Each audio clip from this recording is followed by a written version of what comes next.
UN 영어뉴스 NATO warm words but a diplomatic reality check for Ukraine.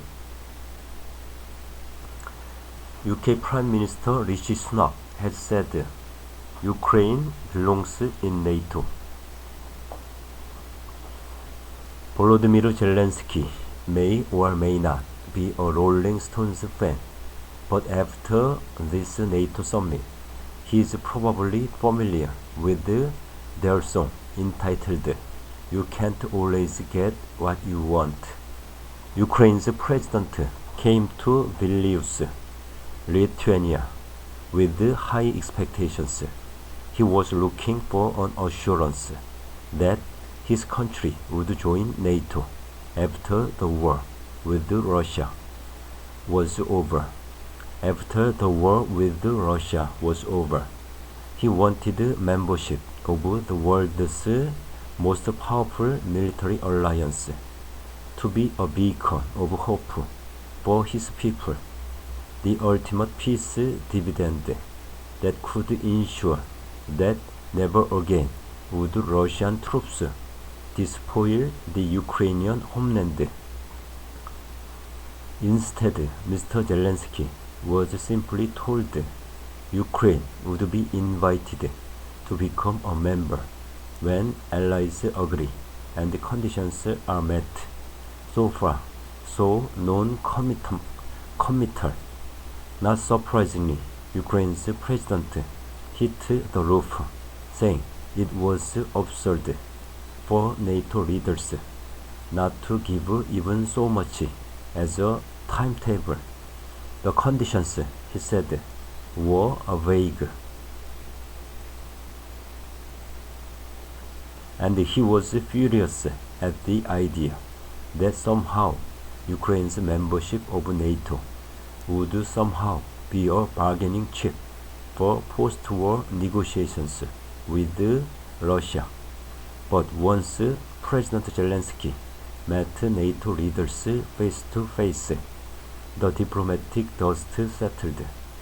They fell over themselves on Wednesday to assure him that things had changed, that Ukraine would join NATO. UK's Prime Minister Rishi Sunak said the country belonged in the alliance. NATO Secretary General Jens Stoltenberg said they met as equals on Wednesday, but would do so allies in the future. And President Joe Biden, who had done so much to limit what NATO said officially about potential membership, told Mr. Zelensky that it was going to happen. Ukraine, he said, was moving in the right direction. UK Defense Secretary Ben Wallace said the summit showed there was now a cultural acceptance that Ukraine belonged in NATO. He said that there were no longer any countries asking if Ukraine should join, only when. That is a lot of warm words for Mr. Zelensky to take home to Kyiv in his summit could be back. Added to that are several other tangible gains, a promise that the process of applying to join NATO will be curtailed, the creation of a new NATO-Ukraine Council, which Kyiv can use to summon meetings of the alliance, and perhaps most significantly, the promise of new long-term security guarantees made by some of the world's biggest powers. G7 leaders said they would agree a package of new bilateral assurances of military and economic support for Ukraine to deter Russian aggression before it joins NATO, that will include more air defenses, long-range missiles, and even warplanes, as well as more training, intelligence sharing, and help with cyber technology. Mr. Zelensky called this a significant security victory. The one discordant note came from Ben Wallace, who gave a briefing to reporters, warning Ukraine it should show more gratitude for the support it has already given. This was not a feat of undiplomatic pique, but rather candid advice from a supportive ally.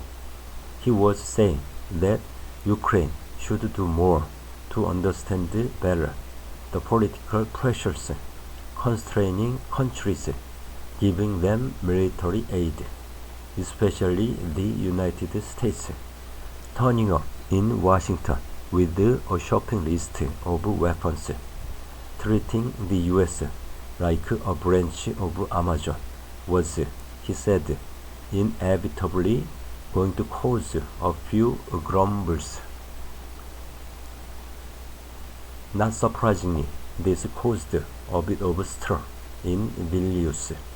The remarks were certainly undiplomatic at a summit designed to demonstrate NATO unity. Rishi Sunak had to disown them publicly, insisting Ukraine had always been grateful. And when Mr. Zelensky was asked about the remarks at his own press conference, he looked puzzled and asked his own defense secretary, sitting the stools, to ring Mr. Wallace to find out what he meant. All this will prompt some headlines that NATO and the British government might regret. But perhaps Mr. Wallace has unwittingly shone a spotlight on an interesting moment in this war. For almost a year and a half, Ukraine's demands have been heard and largely acted upon in Western capitals. Kyiv has always been unsatisfied. It has always asked for more, and eventually the West has delivered, from shoulder-mounted missiles to armored vehicles to main battle tanks, and now even to cluster munitions. Yet in Vilnius, no NATO, led by the United States, did not give in to Ukraine's demands and chose strategic caution over an automatic fast track to membership of the alliance. So for President Zelensky, perhaps a diplomatic reality check that domestic political pressures are beginning to bite in the West, and that will shape the global political environment in which he must now operate. A lesson that you can't always get what you want.